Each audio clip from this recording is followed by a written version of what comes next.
bisa mendengar yang lain?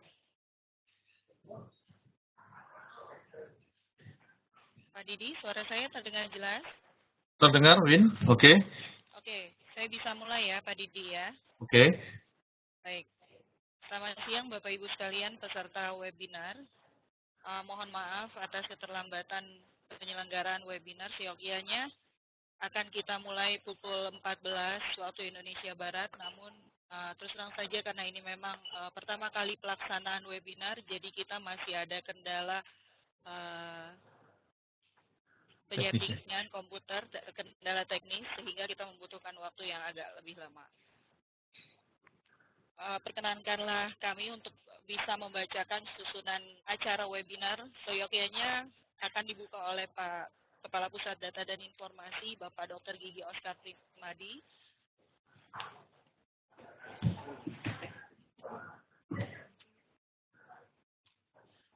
Namun, karena jaringan internet di hotel, karena Pak Kapus sedang berada di posisi yang berbeda dengan kami, sehingga beliau tidak bisa mengakses atau join di webinar kali ini.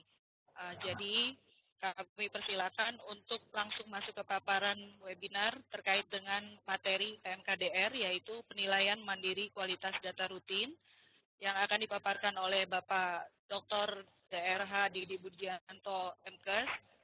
Waktu yang kami alokasikan untuk Pak Didi paparan selama 15 menit. Silakan Pak Didi bisa dimulai. Kemudian, mohon maaf, perkenankan kami juga untuk bisa menyampaikan bahwa untuk sesi tanya jawab, kami persilakan ketika Pak Didi selesai memaparkan semua slide-nya, baru di situ akan kita buka pertanyaan. Mungkin itu saja, Pak Didi, bisa diterima, jelas? Oke, hanya layar belum dibuka sama si dari hostnya, Alia. Dari Alia belum dibuka. Ya. Yes, I'm here. Alia? Anything? Ya. Oke, Alia. Yes, anything I could do to help you? We are now recording this session. Yeah. Okay, so now you would like to share your presentation. All right. Pak Didi, Didik, you are now the presenter of this meeting. Yes. Okay, fine. Wait a moment.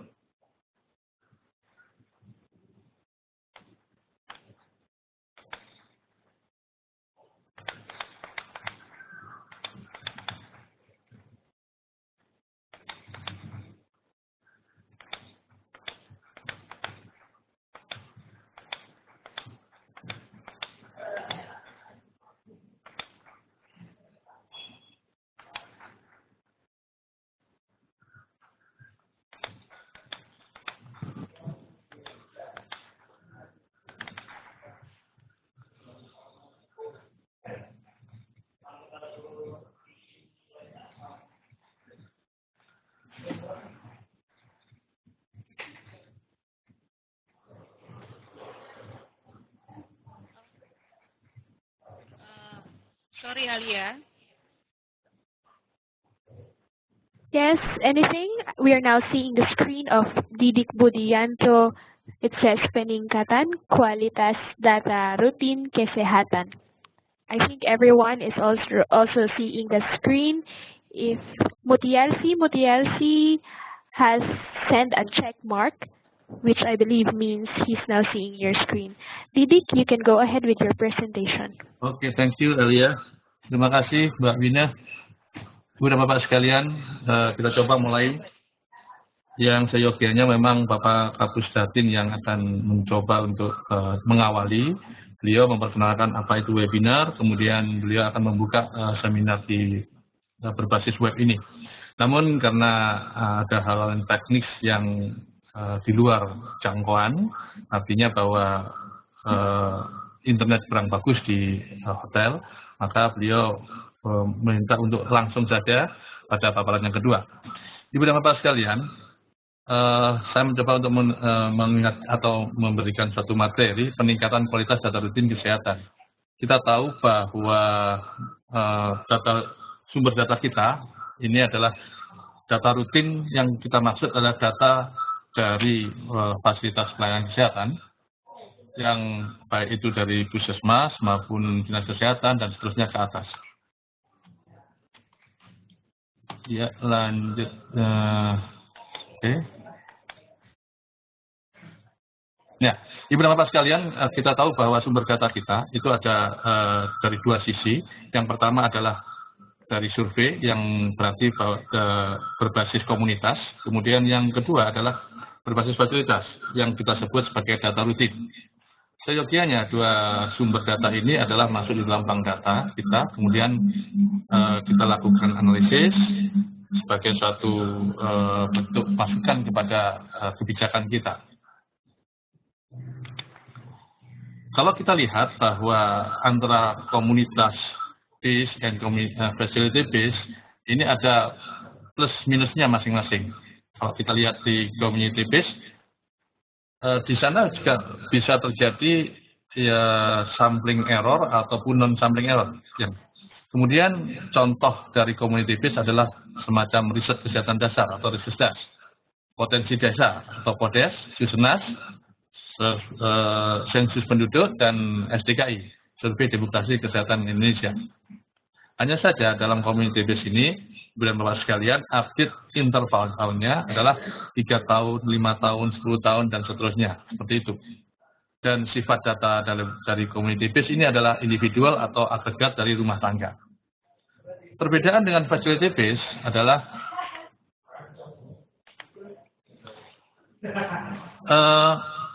underreported, artinya bahwa facility base selama ini diasumsikan sebagai satu data yang underreported. Namun di dalam kelebihannya adalah bisa bulanan, triwulanan, atau tahunan. Sebagai contoh misalnya adalah profil kesehatan atau SPM, standar pelayanan minimal. Dan update-nya seperti tadi, ada bulanan, ada triwulanan, ada tahunan. Dan sifat datanya adalah bersifat agregat. Dua perbedaan ini sebetulnya satu sama lain bisa saling mengisi, bisa saling menguatkan, asal kita bisa menyandingkan bersama. Ya, kalau kita berbicara mengenai data rutin, bagaimana kualitas data rutin itu, apakah bisa dipercaya atau tidak, tentunya tergantung dari seberapa jauh bahwa data rutin tersebut bisa memberikan satu informasi yang tepat. Nah, kalau toh itu belum bisa memberikan informasi yang tepat, tentunya dalam satu analisis akan seperti gigo begitu. Garbage in, garbage out. Apa yang kita masukkan itu adalah sampah dan keluarnya pun juga kurang begitu memuaskan. Atau bisa jadi bahwa data rutin kita dalam memberikan satu laporan bulanan, triwulan, dan tahunan ini terlambat, sehingga sebagai satu sumber untuk kebijakan dalam membuat satu keputusan, maka akan menjadi terlambat. Ujung-ujungnya adalah data rutin kita tidak bisa digunakan. Ibu dan Bapak sekalian, secara umum prinsip dalam analisis data untuk memanfaatkan suatu informasi yang kemudian nanti akan menjadi suatu sumber kebijakan, itu adalah seperti ini. Setelah pengumpulan data, kemudian dilakukan pengelolaan data, di mana dalam pengelolaan data ada editing, coding, entry, dan cleaning. Namun sebelum masuk ke dalam analisis data, maka perlu dilakukan logical check. Dan satu lagi adalah kita masukkan suatu bentuk penilaian mandiri kualitas data rutin atau PNKDR. Nah, dari dua hal inilah yang sebetulnya bisa meningkatkan kualitas data rutin kita untuk supaya bisa dilakukan analisis dan kemudian menjadi suatu bentuk informasi sebagai basis dari satu kebijakan. Kalau kita coba lihat logical check misalnya seperti ini. Satu contoh, terpampang adalah jumlah ibu bersalin dan ibu nifas pada tahun 2013. Ya. Di sini ada kolom provinsi, jumlah bumil K1, K4, bumil mendapat FE3, jumlah bulin yang ditolak nakes, dan nifas. Nah, salah satu bentuk logical check yang sederhana agar sebelum dilakukan analisis maka data rutin ini bisa berkualitas, kita coba lihat misalnya pada provinsi, mohon maaf nih, provinsi kita analogikan, kita ABCD begitu ya. bukan bentuk nama provinsi. Maka kita coba lihat pada provinsi B. Ya, pada provinsi B, kita coba lihat di sini ada jumlah ibu hamil, bulin, mohon maaf, 266.644. Tentunya jumlah ibu bersalin. Kemudian jumlah ibu nifas ada 296.571. Di sini jelas ada sekitar 30 ribuan, gitu ya, dari jumlah yang semestinya ada. Nah, ini perlu dilakukan cek kembali, cek ulang. Selanjutnya kita coba pada provinsi F misalnya, ada 156.000, di sini ada 100, nifasnya 160. Atau pada provinsi J, bulinnya 43.000, maka ibu nifasnya 48. Seyogianya jumlah tersebut tidak jauh berbeda atau sama begitu. Hanya saja apakah terjadi penambahan, yaitu bersalin di tempat yang lain, kemudian masuk ke provinsi yang bersangkutan. Ini yang perlu dilakukan cek. Dari hasil logical check ini kita feedbackkan kembali, kemudian kita cross-checkkan ke bawah, apakah benar, atau mungkin salah dari dalam penulisan atau pengentrian. Contoh yang lain, contoh ini adalah contoh dalam satu program, artinya program KIA. Gitu ya. Sedangkan logical check analysis ini bisa dilakukan juga antar program, misalnya antara program KIA dengan program imunisasi misalnya. Kalau kita lihat pada provinsi K misalnya, pada provinsi K, kemudian kita cek di jumlah bayi ada 150.400 sekian. Kemudian tentu saja bahwa bayi ini pada awalnya begitu dilahirkan akan mendapat suatu imunisasi. Nah, imunisasi yang lebih dekat, yang begitu keluar atau dilahirkan kemudian diimunisasi adalah AB0 atau BCG. Tentunya jumlah dari 150.000 bayi ini BCG-nya pun juga sesuai dengan 150.000. Tetapi apa yang terjadi? Ternyata di dalam catatan imunisasi ada 571.000. Sudah berlipat kali, 4 kali atau 5 kali lipat jumlah ini. Atau pada HB0-nya 547.000. Nah, inilah yang kita maksud sebagai logical check sebelum dilakukan satu analisis. Oleh karena itu, perlu dilakukan checking kembali ke bawah, apakah benar, ataukah mungkin salah meletakkan angkanya, dan seterusnya, dan seterusnya. Ini salah satu logical check di mana antar program dan juga di dalam program. Bisa juga dilakukan untuk peningkatan kualitas data rutin kita ini dengan menyandingkan antara data rutin kita dengan data hasil survei. Sebagai contoh misalnya seperti ini. Katakanlah pada satu balita di provinsi pada X itu, pada gizi buruk. Nah, gizi kurang buruknya ini kalau kita lihat balitanya 122 di dalam laporan rutin, terjaring atau ditimbang 82.500, artinya di sini ada 39.000 sekian yang tidak ditimbang. Nah, ini yang perlu dipertanyakan. Nah, di dalam laporan yang ditimbang ini, dari 82.000 ini, tercatat bahwa yang naik 57.000, sedangkan BGM atau bawah garis merah itu adalah 5.292. Ini laporannya.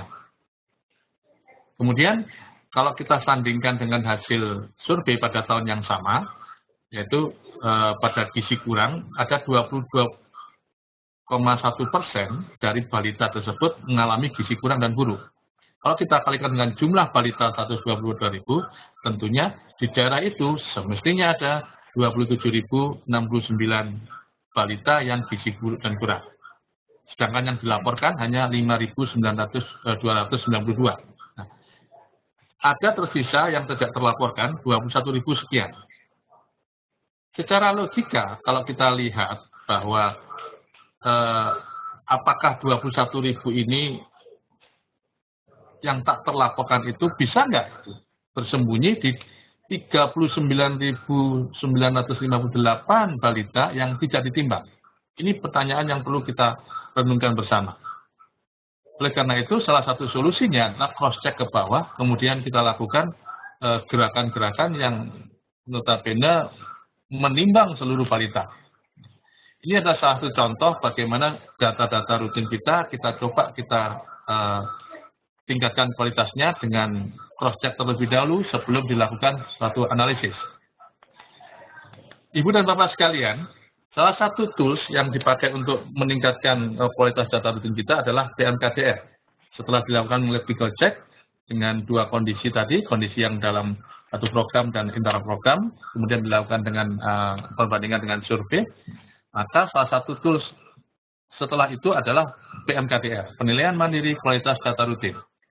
Sebetulnya di dalam PMKDR ini adalah pengembangan dari WHO yang awalnya dulu dari RDQE, kemudian DQEE, selanjutnya adalah DQS, dan ini adalah kita kemas menjadi suatu PMKDR. Kita membuat suatu aplikasi PMKDR ini bekerjasama dengan Universitas UI dalam hal ini. Ibu dan Bapak sekalian, ruang lingkup penilaian mandiri kualitas data rutin kita ini ada dua tahap, dua langkah.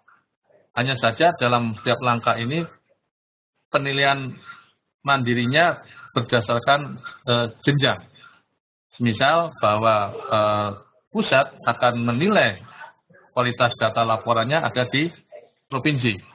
Provinsi akan menilai kabupaten, kemudian kabupaten akan menilai puskesmas. Kemudian, ruang lingkup dari PMKDR ini, langkah pertama kita menelaah laporan rutin kita. Laporan rutin yang dilaporkan, baik itu provinsi ke pusat, kemudian atau kabupaten ke provinsi, atau puskesmas ke kabupaten. Kita telaah. Apa saja dalam telaah itu adalah kita coba melihat kelengkapan dan ketepatan waktunya. Kemudian kita lihat akurasinya, apakah akurat tidak, kemudian kita lihat konsistensi internalnya dan konsistensi eksternalnya. Hasil dari telaah laporan yang merupakan langkah pertama ini akan kita telusuri. Kalau terjadi hal-hal yang dilihat sebagai kurang memuaskan, maka kita coba cek pada langkah yang kedua, yaitu kita verifikasi data. Di dalam verifikasi data ini, yang notabene pusat akan turun ke provinsi, provinsi turun ke kabupaten, dan seterusnya. Hasil yang didapat adalah apakah data tersebut under reporting, atau data tersebut memang akurat, atau over recording. Di samping itu, pada langkah berikutnya adalah kita lakukan penilaian sistem MONEF. Bagaimana kondisi sistem MONEF tersebut di daerah yang kita cek. Hasil dari kesemuanya ini kita lakukan bagaimana tindak lanjut ke depan. Nah, kalau kita coba perhatikan, cermati langkah per langkah, misalnya pengukuran kelengkapan laporan. Ini apa saja yang dilihat adalah kelengkapan melapor dan juga ketepatan waktu melapornya. Ukurannya adalah berapa jumlah unit yang melapor dibagi dengan jumlah unit yang seharusnya melapor. Kalikan dalam 100%. Standarnya disebut kelengkapan ini bagus atau laporan tersebut lengkap atau bagus kalau lebih dari 80% unit atau fasilitas yang melapor. Ini adalah dari sisi kelengkapan. Kemudian, kalau kita lihat dari sisi ketepatan waktu melapor, maka jumlah laporan yang tepat waktu dari unit-unit tadi dibandingkan dengan jumlah bulan laporan kalikan 100%. Standarnya adalah tetap kualitas baik kalau 80% laporan tepat waktu. Disebut tepat atau tepat waktu itu mengacu pada standar yang sudah ada, yaitu laporan bulanan dikirim paling lambat tanggal 5 oleh puskesmas, kemudian tanggal 10 oleh kabupaten, dan tanggal 15 oleh provinsi ke pusat.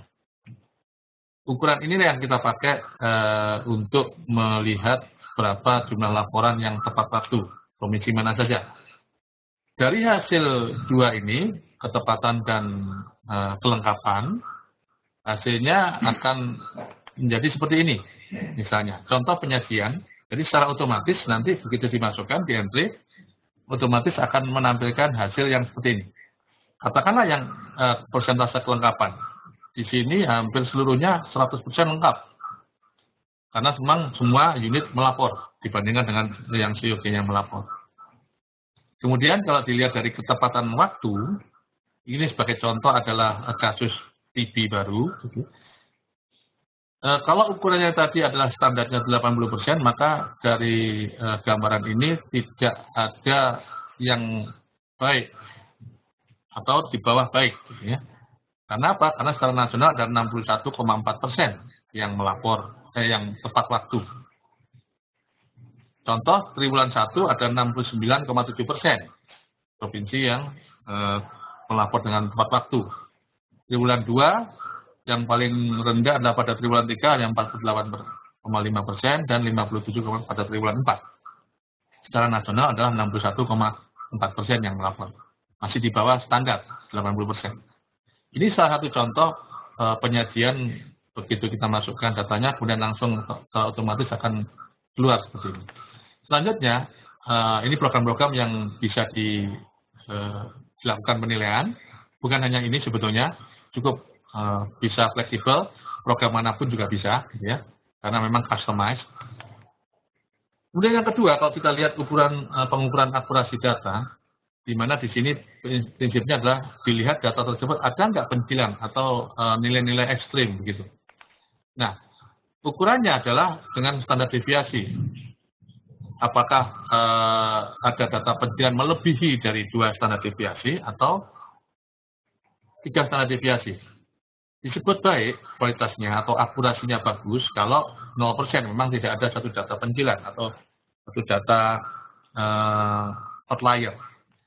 Sedang kalau kurang lebih dari 2 standar deviasi, sedangkan kurang kalau lebih dari 3 standar deviasi. Data outlier kepencilan ini dapat terjadi jika program tidak berjalan dengan optimal atau cakupannya terlalu rendah. Dan juga data pencilan ini atau outlier dapat terjadi bisa ketika ada wabah atau KLB atau penyakit yang dipengaruhi oleh musim, sehingga cakupannya menjadi lebih melejit tinggi.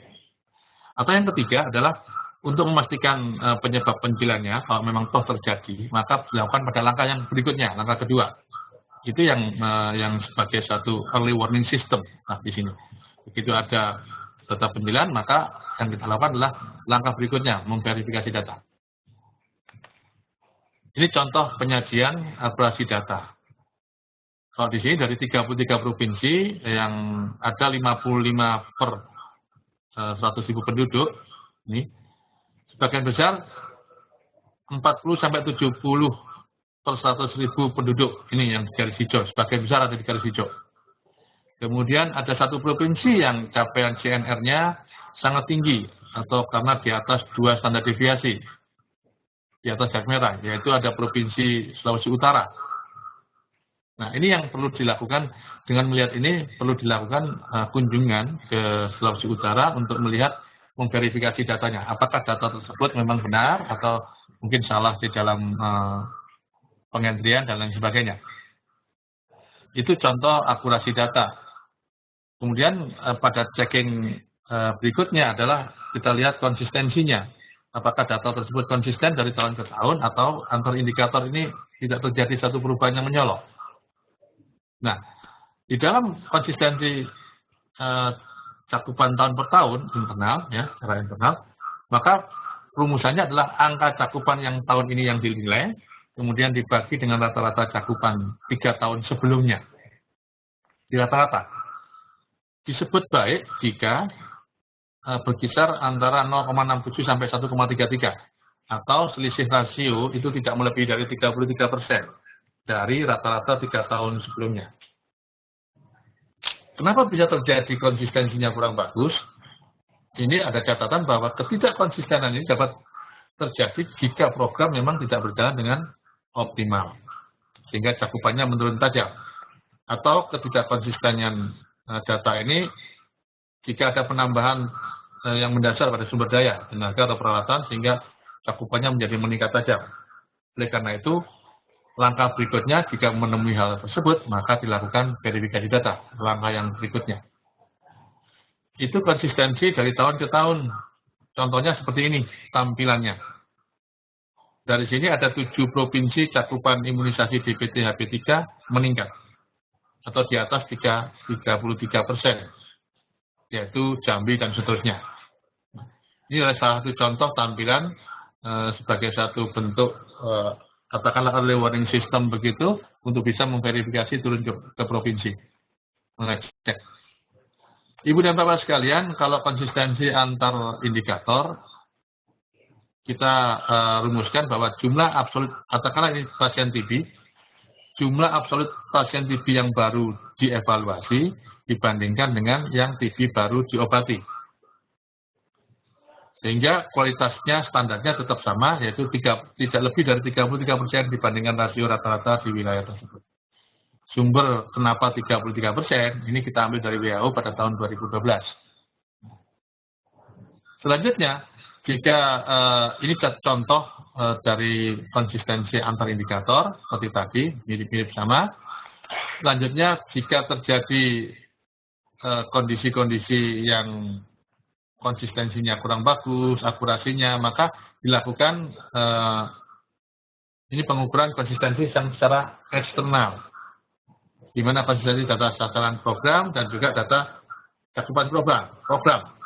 Kita coba lihat di sini bahwa rumusan untuk data sasaran program adalah jumlah absolut bayi atau sasaran program dibandingkan dengan data proyeksi. Kisarannya atau standarnya tetap sama, karena kita mengacu kepada WHO, yaitu 33% dari angka proyeksi. Tidak lebih dari itu. Tetapi untuk data-data yang mempunyai sasaran dianggap seragam, ini yang tidak berlaku. Ya. Jadi ada beberapa data, contohnya TB ini karena datanya yang seluruhnya sama, maka dianggap seragam, maka tidak berlaku untuk rumusan-rumusan seperti ini. Karena pasti akan konsisten. Ya. Kalau misalnya dilihat dari konsistensi data cakupan program, juga demikian. Cakupan program dari laporan rutin pada waktu yang tertentu dibandingkan dengan hasil survei. Nah, disinilah sandingan antara data yang berbasis komunitas sebagai denominator dengan data yang berbasis fasilitas. Dengan dua sumber data yang disandingkan ini untuk menilai apa? Menilai konsistensi data dari cakupan program. Data survei ini harus menggunakan definisi operasional dan tahun yang sama dengan data program atau yang diasumsikan sama. Karena perubahan-perubahan data survei seperti tadi, update-nya adalah 3 tahunan, 4 tahunan, atau bahkan ada yang 10 tahunan. Oleh karena itu, memang perlu disandingkan antara dua sumber data tersebut. Oleh karenanya, jika terjadi sesuatu yang dilihat ternyata ada hal yang kurang sesuai, maka dilakukan verifikasi data pada langkah yang kedua. Ini adalah contoh konsistensi sasaran program yang awal tadi dibandingkan dengan proyeksinya. Kemudian satu lagi contoh adalah ini yang cakupan program yang dibandingkan dengan data rutin dengan data komunitas atau data sesaat survei. Ibu dan Bapak sekalian, seperti tadi saya utarakan bahwa jika terjadi sesuatu yang kurang sesuai dalam telaah laporan rutinnya, maka dilakukan langkah yang kedua, yaitu langkah verifikasi data. Di dalam langkah verifikasi data ini, konsep akurasi atau yang dimaksud dengan akurasi adalah ukuran yang menghitung seberapa dekat nilai hasil yang true value yang sebenarnya dengan yang accepted value. Metode untuk memverifikasi adalah menghitung ulang. Artinya bahwa kita terjun ke lapangan, kabupaten ataupun mungkin puskesmas, menghitung ulang data yang masuk dari sumber data dibandingkan dengan data yang dilaporkan. Semisal, kita mau memverifikasi data kabupaten, maka kita provinsi akan melakukan turun ke kabupaten, kemudian menghitung ulang data dari puskesmas yang dilaporkan ke kabupaten, kemudian dibandingkan dengan data kabupaten yang dilaporkan ke provinsi. Nah, ini yang dilakukan secara berjenjang. Kalau misalnya kita mau mengecek ke provinsi, maka data yang dilaporkan ke pusat ini sebagai denominatornya, disandingkan dengan kita hitung ulang data-data yang dari kabupaten yang dilaporkan ke provinsi. Demikian seterusnya ke bawah. Nah, di dalam pemilihan unit yang diverifikasi ini, idealnya memang kabupaten itu semua puskesmas, tetapi tentu saja tergantung dari sumber daya yang ada. Jika sumber daya tersebut memang kurang memungkinkan, maka bisa dilakukan dengan sampling, ya, secara acak diambil beberapa puskesmas yang bisa mewakili, kemudian dilakukan suatu penghitungan, seperti yang tadi di depan. Nah, pengukuran akurasi data rutin ini, dilihat rasionya. Rasio yang dari sebagai numerator, data yang dihitung ulang dari level yang rendah, dibandingkan dengan data yang dilaporkan ke tingkat yang lebih tinggi. Nah, hasilnya disebut akurat jika ada 3 kemungkinan hasilnya. Akurat kalau data hasil verifikasi itu sama dengan data yang dilaporkan. Artinya data yang dihitung ulang, selisihnya tidak lebih dari 15%. Disebut over-reporting, artinya melaporkannya terlalu tinggi, itu kalau data hasil yang kita hitung ulang dari hasil verifikasi lebih rendah dengan data yang dilaporkan, atau kurang dari 85%. Disebut under-reporting kalau data yang hasil verifikasi ini lebih tinggi, 15%. Nah, 3 hal inilah, 3 hasil atau 3 kemungkinan inilah yang merupakan hasil dari verifikasi. Apakah data rutin kita itu yang kita cek under reporting, over reporting, ataupun akurat. Ini sebagai contoh tampilan setelah kita masukkan data, maka akan muncul seperti ini.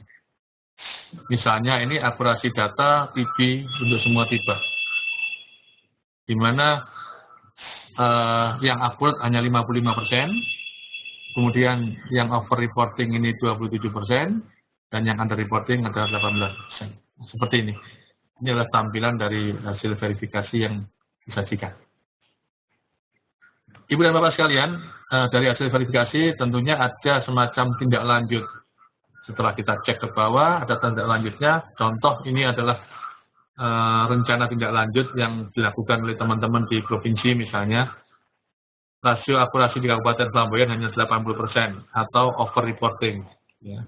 Maka diusulkan kepada penanggung jawab program tersebut untuk menghitung ulang cakupannya. Siapa penanggung jawabnya, kemudian bagaimana waktu pelaksanaannya. Pemberian umpan balik dilakukan paling lambat misalnya April 2015. Seperti itu. Jadi hasil dari verifikasi tadi kita tidak lanjuti dengan memberikan satu masukan-masukan. Apa manfaat kita melakukan verifikasi ini adalah bila terdapat laporan yang under atau over reporting, maka laporan cakupan yang sebenarnya dapat dikoreksi dengan menggunakan nilai rasio akurasi. Artinya bahwa ada laporan yang under reporting dan over reporting, ini bisa kita lakukan, kita predik atau kita estimasikan sebenarnya berapa sih cakupan itu. Dengan satu rumus bahwa cakupan sebenarnya adalah cakupan yang dilaporkan dikalikan dengan nilai rasio dari akurasi tadi. Ibu dan Bapak sekalian, contohnya adalah seperti ini. Cakupan persalinan dengan tenaga kesehatan 80%. Per reporting, nilai rasio akurasinya sebesar 180. Ini laporan dari under estimate, ya, under reporting. Maka cakupan persalinan tadi sebenarnya adalah 80% kali 110. Menjadi 88%. Mestinya begitu. Atau bila cakupan persalinan dengan tenaga kesehatan 80%, nilai rasio akurasinya 90%, over, gitu ya, maka cakupannya adalah 80 kali 90, mestinya adalah 72%, bukan 80%. Kalau yang tadi, mestinya 88%, bukan 80%. Jadi, sebetulnya nilai cakupan itu, under atau over, itu bisa dikoreksi. Salah satu upaya untuk mengoreksinya dengan mengalihkan pada rasio akurasi tadi. Nah, Ibu dan Bapak sekalian, setelah kita lakukan langkah yang kedua dengan melihat verifikasi datanya, yang mana ada 3 kemungkinan hasilnya, maka kita cek pula bagaimana sistem monitoring dan evaluasi yang ada di kabupaten atau puskesmas atau mungkin di provinsi, di daerah tersebut.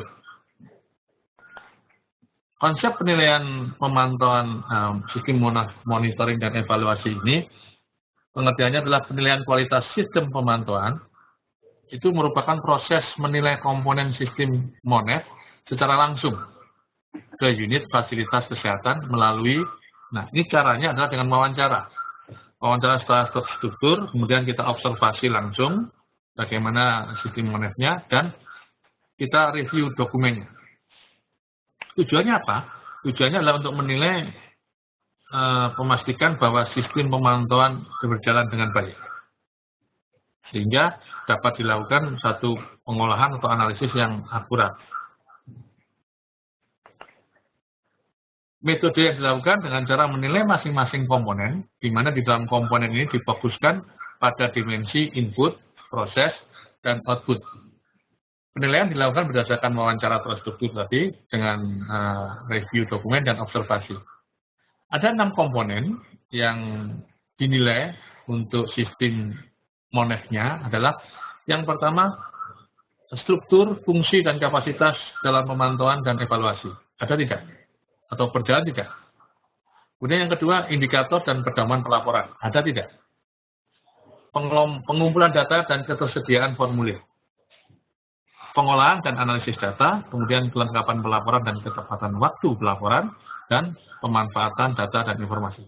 6 komponen inilah yang kita cek dengan wawancara, kemudian kita lihat observasi, dan kita lakukan review dokumen. Tampilan hasilnya dalam sistem MONEF adalah seperti ini, di mana dari masing-masing tadi,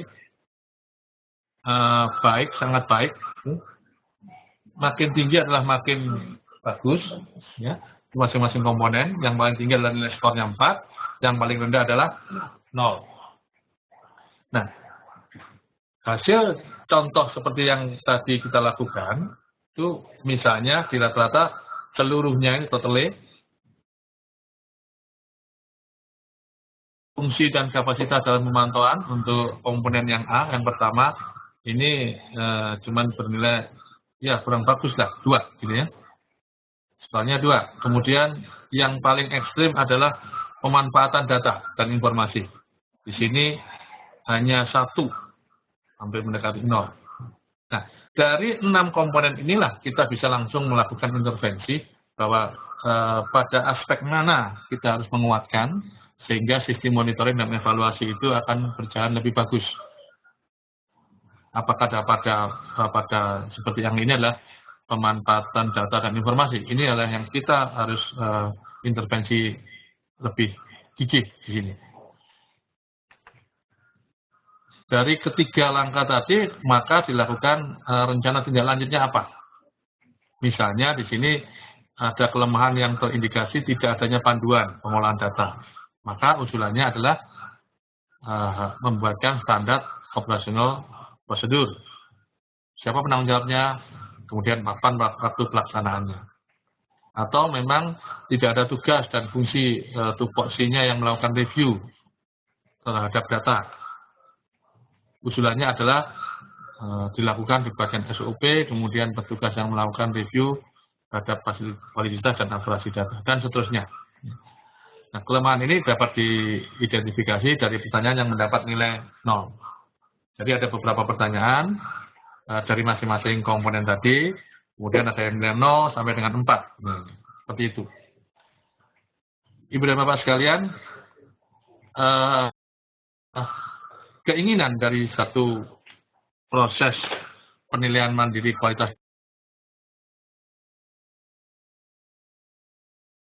data rutin kita, sebagai contoh di sini adalah misalnya profil kesehatan Kabupaten Natuna. Di situ di depan di cover bisa tertulis dengan jelas bahwa profil ini atau data ini kelengkapannya adalah 100%, akurasinya 80%, konsistensinya baik internal eksternal 90 atau 95%. Nah, Dari hasil PMKDR tadi, penilaian mandiri kualitas data rutin tersebut, dengan adanya tulisan di depan sebagai satu bentuk legalisasi, katakanlah demikian, maka para stakeholder yang akan memanfaatkan data akan menjadi lebih yakin bahwa data rutin ini mempunyai akurasi 80%. Konsistensinya cukup tinggi, sehingga bisa dipakai sebagai suatu kebijakan, ya, informasi untuk menyusun suatu kebijakan. Nah, disinilah. Maaf Pak Didi. Ya. Iya. Waktunya 3 menit lagi ya Pak Didi, mohon maaf. Iya, terima kasih ya Mbak Mina, terima kasih. Ya, dan Ibu Bapak sekalian, dari PMKDR ini akan bisa menunjukkan seperti itu. Oleh karenanya, kami sangat berharap bahwa PMKDR ini bisa dilaksanakan di kabupaten, provinsi, bahkan mungkin nanti dinilai di Puskesmas. Mungkin itu yang bisa kami sampaikan. Terima kasih, dan sekali lagi bahwa data rutin kita berharap better information, better solution, dan finally better health. Terima kasih. Selamat siang. Assalamualaikum warahmatullahi wabarakatuh. Saya kembalikan ke Mbak Wina. Ya, terima kasih Pak Didi atas paparannya.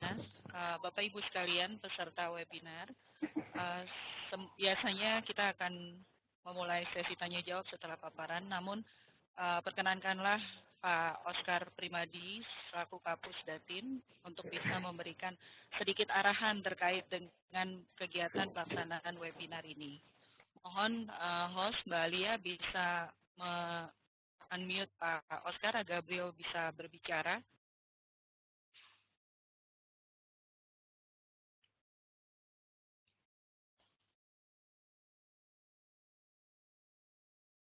Ya. Hello. Bapak, ya, halo, silakan. Hello, Alia. Yes. I'm Oscar. Okay. Winnie, is it Dr. Oscar's time to speak? Yeah. Okay. Good afternoon, and special for Please show your desktop first. You go to the Quick Start tab, and then click share your screen, so that we will be able to see your presentation. Yeah. This is not presentation. Hello, everyone. Yes, go ahead. Yeah. It's special for AHIN. It is wonderful. It is good time for Indonesia. I want very, very, very thank you for that your facilitating in the this is a web seminar. It is we are happy, and maybe we can make more the collaboration, more relation regarding how to improve about our knowledge in contact in Indonesian e-health system. Thank you very much for Alia and AHIN. So you're welcome. Yes, now in Bahasa. I use Bahasa. I want to say hello for everyone in this participant in the attendance in the webinar. Assalamualaikum warahmatullahi wabarakatuh. Selamat siang Bapak Ibu sekalian, dan senang sekali tadi saya sudah mengikuti walaupun tidak full dari presentasi Pak Didi. Ini adalah satu langkah yang positif, era yang baik dari kita khususnya Pusdatin dan Kementerian Kesehatan secara umum, bahwa kita akan melangkah kepada hal-hal yang lebih mendekatkan dalam upaya kita berbagi, sharing, memberikan satu pemahaman, mendiseminasikan semua informasi yang kita punyai. Tentunya hal satu positif yang dapat kita tangkap bahwa webinar kali ini, yang pertama ini, sudah difasilitasi oleh teman-teman AHIN. Kita patut berterima kasih kepada AHIN, kemudian kepada khususnya Ibu Alia yang hari ini ada di sana, kemudian ada Pak Alvin Marcelo barangkali, dan Anis Fuad tentunya. Pak Anis Fuad tentunya yang juga dapat memberikan banyak hal di dalam upaya kita membangun sistem IT yang lebih baik lagi ke depan. So I think that is my statement, and then you everyone can continuing that webinar. Terima kasih dan selamat siang. Assalamualaikum warahmatullahi wabarakatuh. Thank you, Elia. Winner, saya kembalikan. Ya, terima kasih Pak Oscar. Sudah, Pak. Oh, untungnya. Oke, terima kasih Pak Oscar atas sambutannya terkait dengan kegiatan webinar ini. Kita lanjut, Bapak Ibu sekalian, kita bisa masuk ke sesi tanya jawab terkait dengan materi yang telah dipaparkan oleh Bapak Didi. Silakan untuk sesi pertama ini kita buka 3 orang penanya.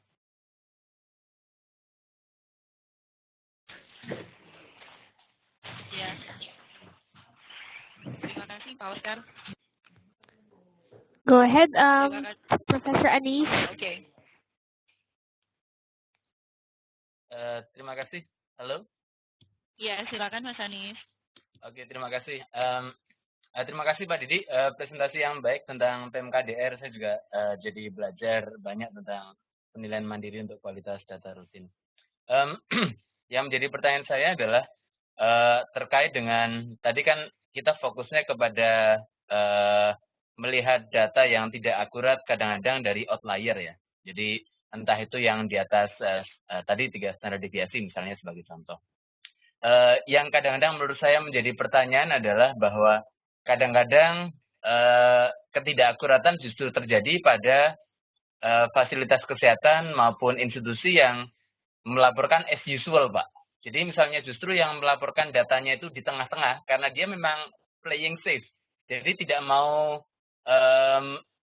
misalnya ke tengah datanya juga artinya dalam tanda kutip artinya dia tidak pintar bermain data yang jelek.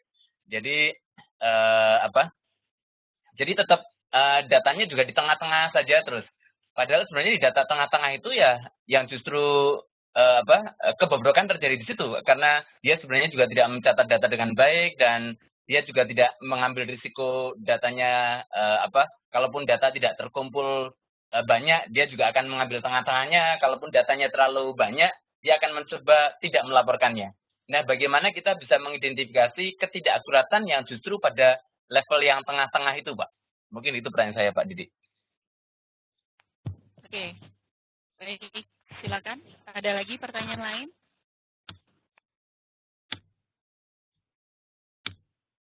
Silakan Bapak Ibu. Baik Pak Didi, sambil menunggu penanya berikutnya. Pak Didi. Ya. Ya. Oke, sambil menunggu penanya berikutnya, kita langsung jawab saja, langsung respon saja pertanyaan dari Mas Anis, yaitu bagaimana mengidentifikasi data-data yang tidak akurat ini, khususnya yang dilaporkan oleh Fasiankes. Silakan Pak Didi. Ya, terima kasih Pak Anis, pertanyaannya cukup sangat bagus sekali. Itu yang menjadi tantangan kita. Jadi artinya bahwa sebetulnya saringan untuk yang PMKDR ini adalah saringan yang kedua. Dalam arti bahwa pertama kita lakukan tadi logical check. Logical check ini pun juga sudah mencoba menyaring data-data tersebut apakah akurat atau tidak. Salah satu contoh tadi baik di dalam program maupun di dalam antar program. AIA dengan AIA dengan imunisasi misalnya. Demikian. Nah, di samping itu juga disandingkan dengan data-data komunitas. Ini yang kita lihat bahwa seberapa jauh sebetulnya program ini bermain safe. Gitu. Maunya misalnya, ya sudahlah, pokoknya yang ditimbang segitu ya tahun berikut ya segitulah seperti itu. Nah, dari sisi ini memang bisa kita lihat tuh, dari 2 checking ini. Kalau toh sudah lolos, sudah kita feedbackkan kembali, kemudian kita perbaiki, baru kita lakukan dengan melakukan PMKDR dengan melihat telah laporan dan seterusnya seperti yang tadi disampaikan. Itu salah satu bentuk saringan pertama untuk mengendalikan atau mengurangi bagaimana sebetulnya teman-teman yang kalau mau bermain safe seperti itu. Ya, Pak Anis? Oke, Pak Didi. Oke, bisa didengar dan diterima dengan baik ya, Pak Anis, jawaban dari Pak Didi. Ya, artinya saya mungkin menambahkan sedikit. Artinya sebenarnya ketika kita melakukan PMKDR tidak cukup hanya sekali ya Pak Didi. Betul. Soalnya kalau misalnya kan ada yang memang teman-teman yang dari satu kegiatan untuk menilai data, itu datanya memang di tengah-tengah, artinya ya dia bukan outlier, tapi sebenarnya mungkin juga ada salahnya, dan itu mungkin bisa akan kelihatan ketika kita melakukannya ketika berulang, ketika pengelolanya mungkin juga sudah ganti, ketika ada proses internal organisasinya juga berlaku, dan ketika mungkin entah pimpinannya berganti atau pengelola datanya berganti, model yang sebelumnya ingin mungkin model-model setelah melakukan mini lokakarya atau validasi di tingkat dinas kesehatan itu datanya dimasukkan di agak tengah-tengah ketika orangnya berganti, perubahan antara kepemimpinan yang satu dan yang lain mungkin akan bisa terlihat ketika kita melakukan PMKDR yang berikutnya, dan itu mungkin yang bisa dilakukan untuk melihat kualitas datanya apakah konsisten atau tidak dari waktu ke waktu. Mungkin gitu ya Pak Didi ya? Betul Pak Anies. Jadi artinya dari sisi operasi tadi kan ada konsistensi, di mana dalam satu periode ini dibandingkan dengan 3 periode sebelumnya. Nah, sehingga dari sini bisa terlihat, oh ternyata dia bermain shift tengah-tengah saja. Ini yang harus kita turun ke bawah, verifikasi ke bawah untuk kabupaten atau puskesmas, seperti itu.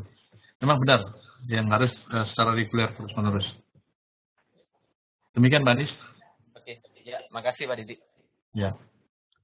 Baik, Dina. terima kasih ya Pak Didi. Terima kasih ya atas respon dari pertanyaan dari Pak Anies. Baik, Bapak Ibu sekalian, ada lagi penanya berikutnya?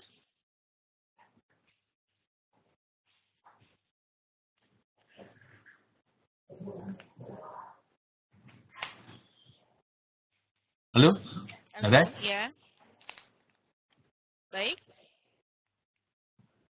Apakah ada penanya berikutnya? Silakan kalau memang kesulitan untuk berbicara karena di sini masih di mute, silakan bisa masuk di kolom chat. Di situ Bapak Ibu bisa menuliskan pertanyaannya, nanti akan langsung direspon oleh Pak Didi.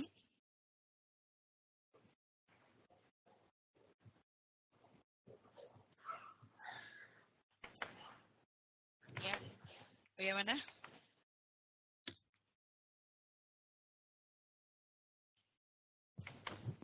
Ya, halo. Mungkin ada teman-teman yang dari kabupaten provinsi.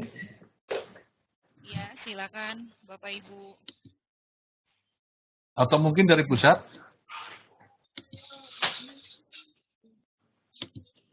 Karena memang untuk PMKDR ini atau penilaian kualitas data rutin ini berlaku berjenjang. Jadi baik itu dari penilaian untuk pusat, provinsi, kabupaten, bahkan sampai dengan puskesmas yang dilakukan.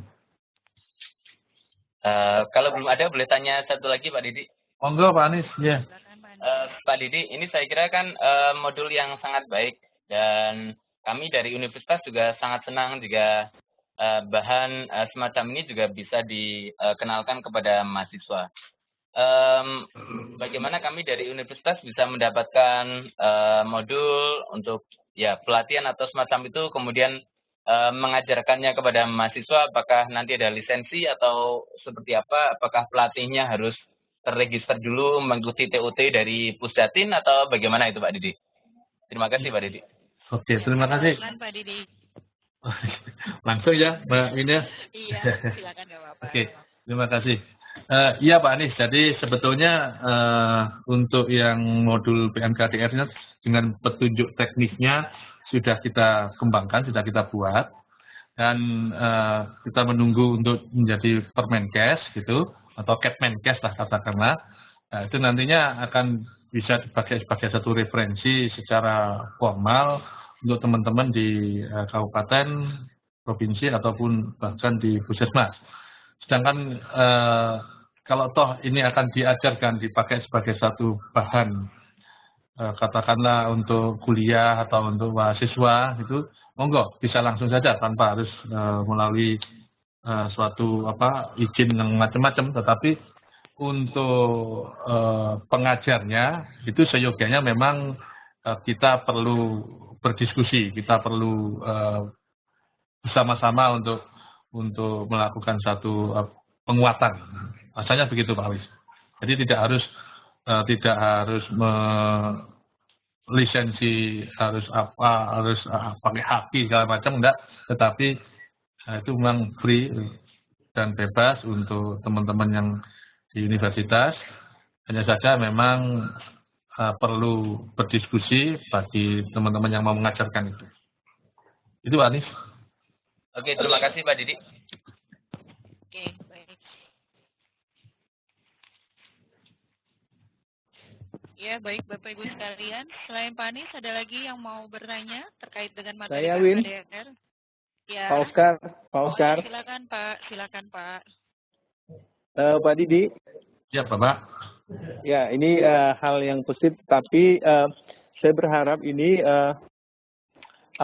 modul PMKDR ini yang memang sudah sebetulnya kita sebarkan kepada CO Center of Excellence ya dalam salah satu modul kita. Apakah Gajah Mada waktu itu tidak terpapar dengan hal-hal begini dari kaitan dengan kepesertaan yang ada di sana? Sesuai dengan pertanyaan Pak Anies tadi ya. Ya betul Pak.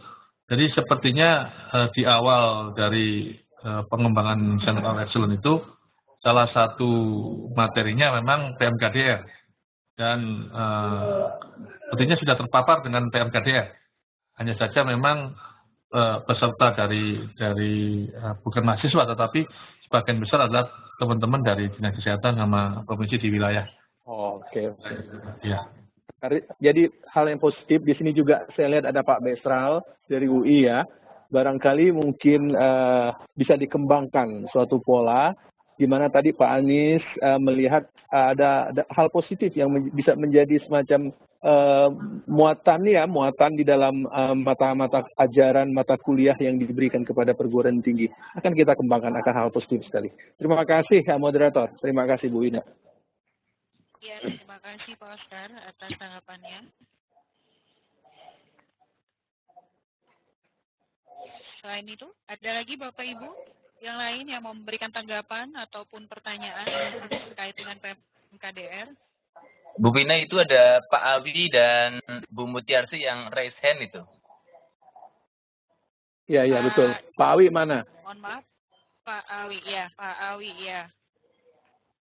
Tapi sama Bu Mutiarsi itu ada raising hand. Iya. Silakan Pak Awi. Pak Awi silakan. Mutiarsi sekarang. Barangkali itu.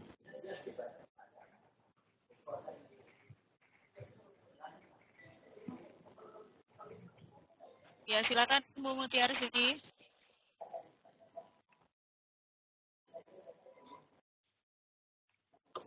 Di mute kali, barangkali itunya di mute.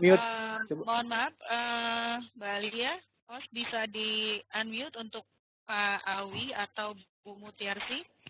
Hello, do you want me to unmute Mutiarsi to raise his question? Okay. Yes. Mutiarsi, okay. Yeah. I will unmute Mutiarsi. Mutiarsi, you can go ahead. And Awi. Oke, silakan Bu Mutiarsi. Ya, selamat sore Bu Mutiarsi. Ya, selamat sore Ibu Bapak, Pak Didi. Kadang kita mendapatkan laporan dari Dinas Kesehatan Provinsi. Mohon maaf, Bu Mutiarsi, dinas mana? Dari Pusat Intelijensia Kesehatan. Ya, kadang saya mendapatkan laporan dari Dinas Kesehatan Provinsi itu untuk 3 periode bahkan lebih itu laporannya itu sama. Apakah untuk menguji keakuratannya juga menggunakan cara yang sama? Sorry. Antara bulan yang pertama, kedua, dan ketiga itu sama datanya. Baik, itu saja. Iya, ya terima kasih.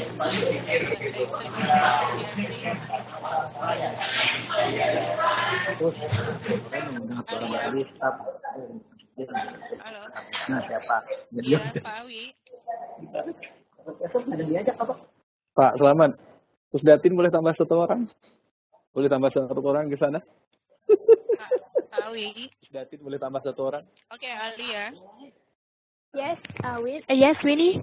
Can you unmute Awi Mulyadi Wijaya? Awi Mulyara. Okay. Awi Mulyaya, you can speak now.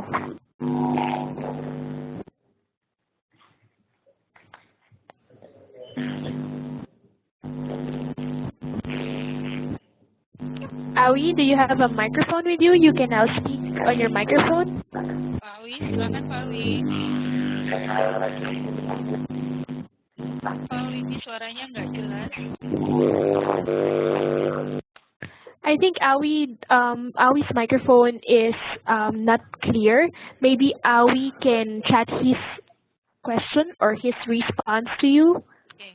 Ya, baik Pak Awi, mungkin karena mikrofonnya kita di sini tidak bisa mendengar suara Pak Awi dengan jelas. Jadi Pak Awi bisa ketik di kolom chat terkait dengan pertanyaan yang akan Pak Awi lontarkan ke Pak Didi. Sambil menunggu Pak Awi mengetik pertanyaannya, mohon maaf Pak Didi bisa langsung direspon pertanyaan dari Bu Mutiarsi dari Pusat Intelijensia Kesehatan. Saya ulang bahwa Pusat Intelijensia Kesehatan, ya Pak Didi. Ya. Ya. Oke. Silakan direspon pertanyaan dari Bu Mutiarsi dari Pusat Intelijensia Kesehatan terkait dengan seringnya Pusat Intelijensia Kesehatan ini menerima laporan, katakanlah selama 3 bulan beliau menerima laporan yang sama. Apakah antara bulan pertama, kedua, dan ketiga perlu dilakukan verifikasi atau validasi dengan cara yang sama? Silakan Pak Didi. Ya, terima kasih Mbak Wina, moderator. Ya. Terima kasih Bu Mutiarsi. Ya, ini tadi yang salah satu contoh Pak Anies yang tadi utarakan, bermain shift, biasanya seperti itu. Tetapi tetap saja bisa, dalam tanda kutip, bisa ketahuan gitu, kalau di dalam satu check and recheck seperti tadi, logical check, kemudian kita lakukan lagi, kita sandingkan dengan data komunitas, dan kemudian kita lakukan dengan PMKDR. Ya. Itu pasti akan ketahuan, kelihatan. Oleh karena itu, dari telaah laporan yang 3 bulan berturut-turut mungkin hasil angkanya sama terus, tidak ekstrim, tidak ke bawah, tidak ke atas, tapi tengah-tengah terus sama begitu. Ini sebagai satu early warning system untuk bisa melihat, ternyata di kabupaten atau di provinsi ini mempunyai data yang demikian dalam tanda kutip bagusnya, karena semuanya bagus gitu. Nah, ini yang harus kita cek. Langkah kedua yaitu kita lakukan verifikasi data. Kita turun ke bawah untuk mengecek apakah betul data yang dilaporkan dari provinsi ke pusat dibandingkan dengan data yang dari kabupaten melaporkan ke provinsi untuk aspek yang mau dicek. Nah, dari situ bisa terlihat bahwa sebetulnya bisa saja data yang dilaporkan ke pusat ini merupakan satu bentuk underquote adalah modifikasi dari data yang dilaporkan dari kabupaten ke provinsi. Oleh karena itu, langkah verifikasi data ini sangat penting untuk melihat satu bentuk konsistensi yang demikian bagusnya. Gitu.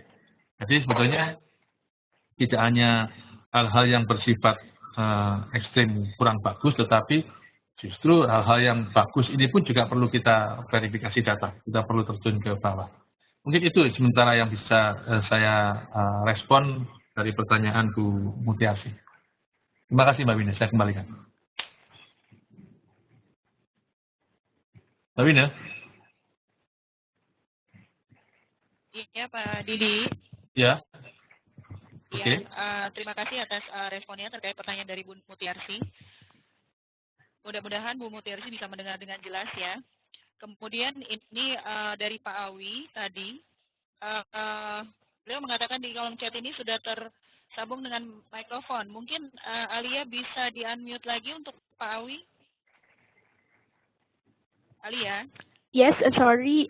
Awi does have a microphone, she says. Do you want me to unmute Awi? Yeah. Okay.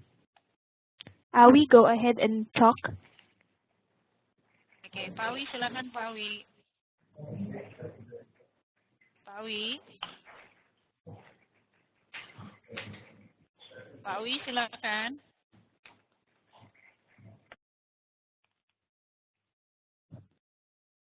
Pak Awi.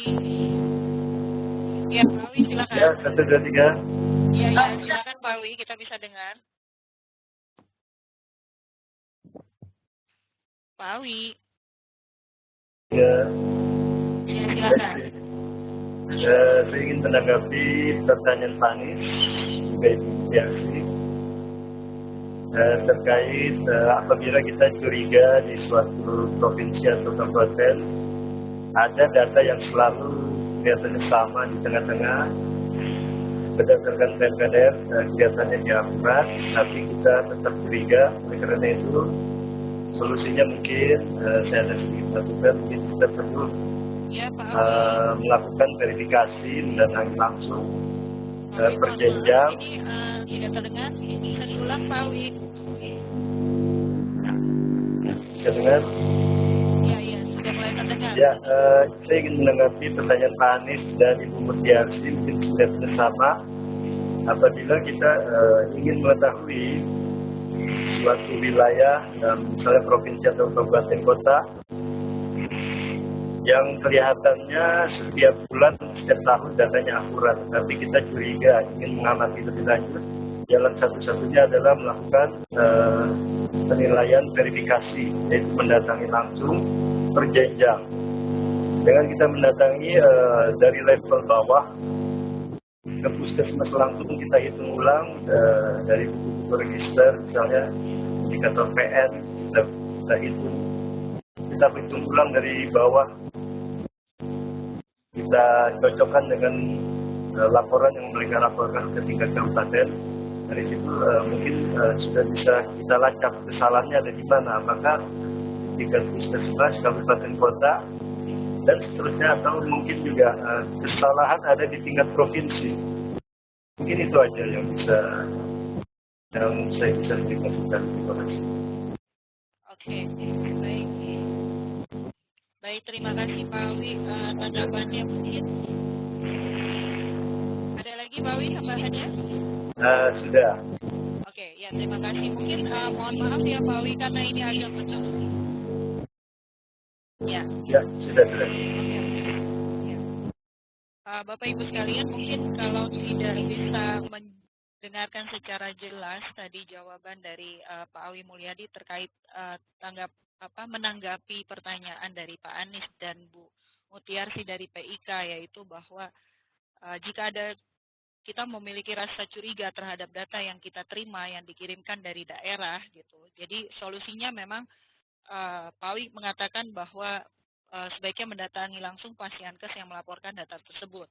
Entah itu baik dari puskesmasnya kah, atau kabupaten, atau bahkan mungkin provinsinya, seperti itu. Itu solusi yang Pak Awi, tanggapan dari Pak Awi terkait dengan pertanyaan dari Pak Anies dan Bu Mutiarsi. Baik Bapak Ibu sekalian, di kolom chat ini ada pertanyaan dari Pak Besral terkait dengan selama ini Pusdatin telah melakukan PMKDR, bisakah di-share hasilnya? Silakan Pak Didi untuk menanggapinya. Iya, terima kasih Pak Besar. Memang kita sudah melakukan implementasi, bahkan juga evaluasi beberapa provinsi. Ya. Dan sekarang saat ini memang sedang kita akan share, baik itu dalam bentuk laporan maupun dalam bentuk kita adakan suatu pertemuan. Ya saja memang ada hal yang perlu kita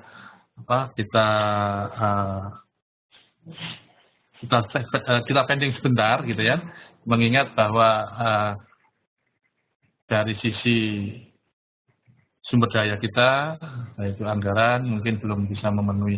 Oleh karena itu nanti dalam bentuk share-nya adalah dalam bentuk kita bisa mengirimkan hasil verifikasi, hasil telaah, laporan secara hard copy. Mohon nanti bisa dikirimkan email, alamat email untuk bisa kita kirimkan hasil dari teman-teman yang sudah melakukan implementasi dan evaluasi dari PMKDR di beberapa provinsi.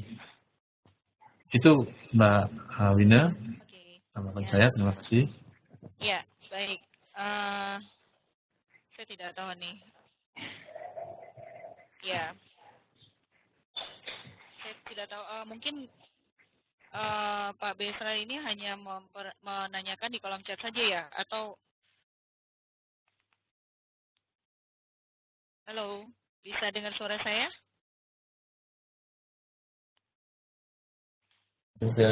Ya, oke. Ya. Ya. Di sini ada usulan dari Pak Besra bahwa paling tidak di-share di web meeting seperti ini gitu. Hasil dari implementasi PMKDR yang telah dilakukan oleh teman-teman di Pusdatin gitu. Oke, namun tadi Pak Besra bahwa jawaban dari Pak Didi itu karena memang kita ada keterbatasan sumber daya terkait dengan anggaran gitu. Jadi memang seyogyanya kita share itu dalam bentuk sebuah pertemuan gitu ya Pak Didi ya. Namun ya, ternyata memang demikian. Mungkin untuk tahap awal kita bisa share lewat email saja. Oke, ya. Baik, Pak Didi, mungkin ini ada pertanyaan lagi dari Bu Dwi Setiorini. Untuk data bulanan dalam 1 tahun, idealnya itu kapan sebaiknya kita melakukan pengujian keakuratan data? Awal tahunkah atau tengah atau akhir tahun? Itu yang pertama. Kemudian yang kedua, untuk pengujian yang dibandingkan dengan hasil survei, jika tidak ada pada tahun yang sama, bagaimana? Karena sering sekali hasil survei ini diterbitkan lama setelah kegiatan. Silakan Pak Didi. Baik, terima kasih Bu Dwi. Bu Dwi ini dari Ya. Pak Wina? Dari PIK atau dari kabupaten? Iya Pak Didi. Ya, bukan, Bu Dwi. Bukan Pak. Sepertinya dari daerah Pak ini. Oke, ya. Terima kasih Bu Dwi atas pertanyaannya. Ya, ada baiknya memang kalau kita mau ngecek data-data atau mengecek laporan tersebut, menelaah laporan kita kan mestinya laporan tahunan gitu ya. Jadi mungkin dalam 1 tahun dan pada awal-awal tahun berikutnya itulah yang sebetulnya kita bisa lakukan telaah laporan dulu. Kemudian sambil kita menelaah, melihat bagaimana kelengkapan, kemudian bagaimana ketepatan waktunya, kemudian bagaimana konsistensinya dan seterusnya seperti itu. Sambil menunggu pada proses berikutnya jika terjadi suatu hal-hal yang dirasa mencurigakan dalam tanda kutip untuk dilakukan satu verifikasi. Karena itu ada baiknya secepat mungkin. Iya. Ya Pak Didi. Pak Didi, mohon maaf, saya tidak bisa mendengar. Oke, halo, ya. Iya, silakan. Ya, Oke. Silakan dilanjutkan. Ya. Untuk yang kedua adalah ini satu tantangan kita bahwa dengan menyandingkan antara data rutin dan data komunitas yang sifatnya update-nya berbeda, ini dalam tanda kutip bisa dilakukan misalnya, katakan sekarang ini data komunitas yang ada adalah data tahun 2013, yaitu Riskesdas, dan kemudian kita mau mencoba menyandingkan dengan laporan kita atau data kita yang tahunan, tahun 2014 atau 2015. Nah, mungkin ini masih bisa dipakai. Sejauh belum ada hasil survei yang lain, yang lebih pada tahun yang sama. Gitu. Dengan asumsi bahwa perubahan itu tidak begitu cepat. Oleh karena itu, data-data komunitas ini diharapkan sebetulnya dengan melakukan penyandingan antara data rutin dengan data komunitas per kabupaten, itu akan jauh lebih bagus pada tahun yang sama. Sebagai misal, dulu pernah dilakukan kabupaten melakukan semacam rapid survey. Nah, rapid survey ini adalah sebetulnya basisnya adalah komunitas dengan sumber daya yang cukup murah, tidak begitu banyak tenaga yang dikeluarkan dan waktunya pun juga tidak begitu lama, hanya sekitar 2 atau 3 bulan saja dalam pelaksanaan hingga laporan, maka bisa dipakai sebagai satu pembanding bahwa pada tahun yang sama data rutin kita dibandingkan dengan data hasil rapid survei yang dilakukan oleh kabupaten itu sendiri. Itu kalau memang memungkinkan. Jika tidak memungkinkan, maka bisa dilakukan seperti yang pertama tadi, yaitu kita menggunakan data komunitas yang beberapa 2 atau 3 tahun yang sebelumnya yang masih bisa digunakan. Itu mungkin sementara yang bisa saya sampaikan, Mbak Wina dan Bu Dwi. Terima kasih. Ya, terima kasih Pak Didi atas tanggapannya. Mohon maaf tadi Bu Dwi ini dari Dinkes Bojonegoro, Pak Didi. Oke, ya. Ya. Oke, baik. Ya, cukup. Ya. Saya rasa cukup ya Bapak Ibu sekalian ya. Halo? Iya, Bapak Ibu sekalian, Pak Didi, Mbak Lia, Pak Anies, dan Bapak Ibu sekalian, saya rasa tidak ada lagi pertanyaan dari partisipan yang lain. Ya. Oke, saya sudah tidak ada ya, Pak Didi ya? Ya. Baik. Ya, halo, Alia. Yes, Winnie. Oke. Halo, Alia. Yes, Winnie. Hello, Winnie. Baik, Bapak Ibu sekalian, sesi tanya jawabnya. Halo, Bapak Ibu sekalian. Ya, Winnie, lanjut. Ada trouble?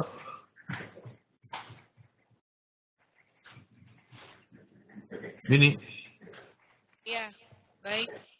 Mohon maaf ini. Ya, baik Bapak Ibu sekalian, saya rasa sesi tanya jawabnya sudah berakhir ya.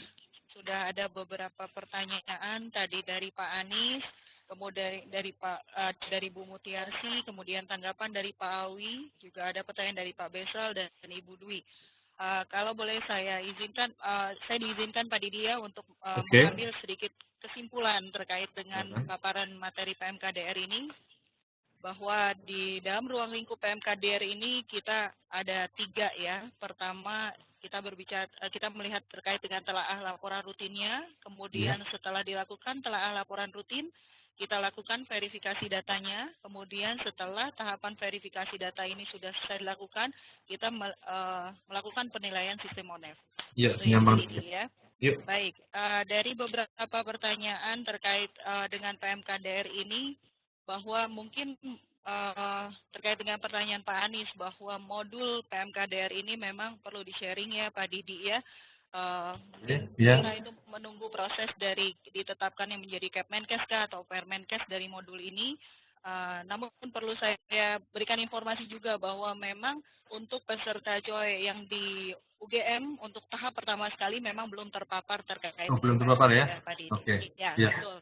Terima kasih. Jadi saya rasa memang perlu juga dipaparkan khususnya untuk teman-teman di kabupaten, kota maupun provinsi yang sama sekali belum terpapar dengan PMKDR ini. Oke, ya. Kemudian, terima kasih update-nya. Ya, baik. Kemudian terkait dengan Pak Awi, bahwa tanggapan yang diberikan Pak Awi itu merupakan dari sebuah tahapan implementasi yang sudah dilakukan oleh teman-teman di Pusdatin, bahwa ketika menemukan sebuah kejanggalan atau kecurigaan dalam tanda kutip terkait data yang kita terima, memang seyogyanya kita harus meng-cross-check langsung kepada Fasiankes atau dinas kabupaten kota maupun provinsi yang mengirimkan laporan tersebut gitu ya. Kemudian ini juga ada masukan dari Pak Besral terkait dengan share hasil implementasi PMKDR yang sudah dilakukan oleh teman-teman di Pusdatin. Mohon maaf kalau tidak salah itu sudah ada 8 atau 9 ya provinsi yang sudah kita lakukan implementasi. Ya, itu bisa di-share mungkin kalau di sini masukan dari Pak Besra mungkin seperti event-event seperti webinar ini bisa di-share gitu.